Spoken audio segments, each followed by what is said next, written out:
तो दोस्तों पिछले कुछ समय से लगातार भारतीय हथियारों की जो सेल थी वो काफी ज्यादा बढ़ गई और इसमें अगर स्पेशली बात की जाए आर्म्स एंड एम्युनिशंस की जो कि स्मॉल साइज में होते हैं तो इनकी डिमांड इंटरनेशनली बहुत ही ज्यादा बढ़ रही है। यूरोप की स्पेशली बात की जाए तो भारत से काफी ज्यादा मात्रा में आर्टिलरी शेल्स वगैरह लगातार खरीदे जा रहे हैं। इसको लेकर पास्ट में भी हम लोग चर्चा कर चुके हैं। कुछ खबर ऐसी भी निकल कर आई थी कि रशिया द्वारा भी पिछले कुछ समय में भारत से कुल $4 बिलियन तक के इस तरह के खरीदे गए और बड़ी बात यह थी कि जो तेल के बदले भारत द्वारा अपनी लोकल करेंसी दी गई थी उसी का इस्तेमाल रशिया द्वारा किया गया था, जो कि $4 बिलियन का आंकड़ा अपने आप में बनाता है। इसके अलावा लगातार हम लोग ये भी देख पा रहे हैं कि इजराइल को भी भारत द्वारा इस तरह के हथियार लगातार भेजे जा रहे हैं। हालांकि इन सब चीजों को कभी भी ऑफिशियली कंफर्म नहीं किया गया है भारत सरकार द्वारा, लेकिन जो अलग अलग मीडिया हाउसेज अलग अलग संस्थाओं की तरफ से बताया गया है उसमें कुछ इसी तरह की चीजें निकलकर सामने आई है। लेकिन दोस्तों अगर रशिया को हथियार भेजे जाएं, इजराइल को हथियार भेजे जाएं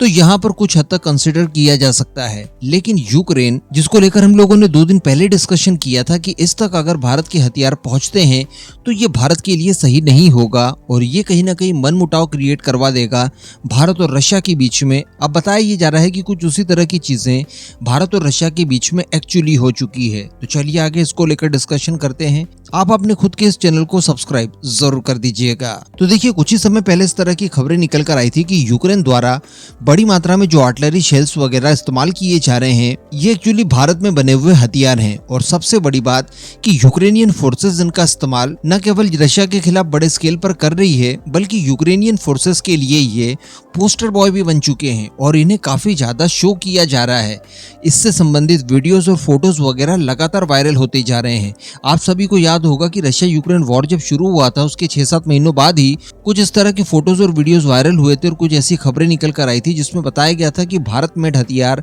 यूक्रेनियन फोर्सेस द्वारा इस्तेमाल किए जा रहे हैं और रशिया ने उसके बाद ऑफिशियली विरोध भी दर्ज करवाया था। लेकिन यहाँ पर भारत द्वारा ये कहा गया था कि देखिए ऐसा नहीं है, ये कहीं और से इन्हें हथियार मिले हैं, ये हमने ना तो इन्हें बेचे हैं ना ही किसी तरह से भिजवाए हैं और मामला कहीं ना कहीं शॉर्ट आउट कर दिया गया था। लेकिन इसके बाद जिस हिसाब से यूरोपियन देश भारत से इस तरह के हथियार खरीद रहे हैं वो अप्रत्याशित है। बताया ये जा रहा है कि पिछले 2-2.5-3 सालों में लगभग $3 बिलियन के इस तरह से वेपन्स हम लोगों ने यूरोप को एक्सपोर्ट किए हैं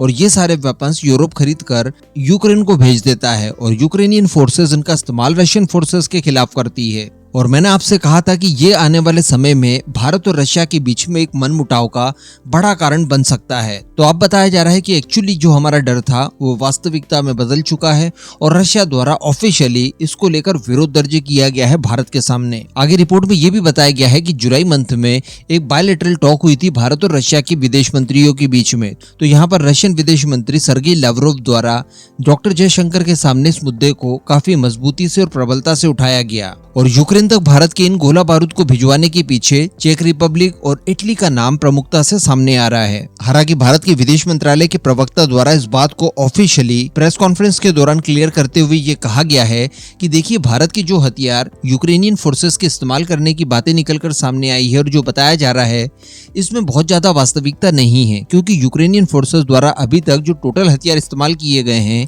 इसमें भारत में बने हथियार केवल 1% ही रहे हैं और ये हथियार भी हम लोगों ने डायरेक्टली यूक्रेन को नहीं दिए हैं बल्कि हमारी कंपनियों ने अपने यूरोपियन ग्राहकों को भेजे हैं। तो संभवतः वहां से ये हथियार यूक्रेन तक भिजवाए गए हैं, उन्हें बेचे गए हैं या फिर उन्हें डोनेट किए गए हैं। तो अल्टीमेटली जो डाउट था कि अमेरिका, पश्चिमी देश, यूक्रेन ये सारे मिलकर भारत के वेपन्स कितने भी परसेंट में इस्तेमाल करें, बहुत ही थोड़े नंबर्स में ही इस्तेमाल क्यों ना करें, वो लोग शो ऑफ कुछ इस तरह का कर रहे हैं कि रशिया को ये मानने के लिए मजबूर किया जा रहा है कि ये सारे के सारे हथियार और हमारी जितनी भी फायर पावर इस समय है वो सब भारत की वजह से हो रही है, ताकि भारत और रशिया के बीच में मिसअंडरस्टैंडिंग क्रिएट हो पाए। लेकिन यहाँ पर भारत को भी एक मौका मिलता है। देखिए ये तो काफी छोटे मोटे से हथियार हैं, गोला बारूद विशेष इतने ज्यादा खतरनाक नहीं होते, लेकिन अगर रशिया स्ट्रांगली इन मुद्दों को भारत के सामने उठाता है तो इन फ्यूचर भारत को भी एक विंडो मिलती है कि भारत भी रशिया के सामने इस तरह के मुद्दों को उठा ले, जिसमें हम भी ये रशिया से शिकायत कर सकते हैं कि आप अपने इंजन्स जो कि पाकिस्तान की वायुसेना द्वारा इस्तेमाल किए गए JF-17 में लगते हैं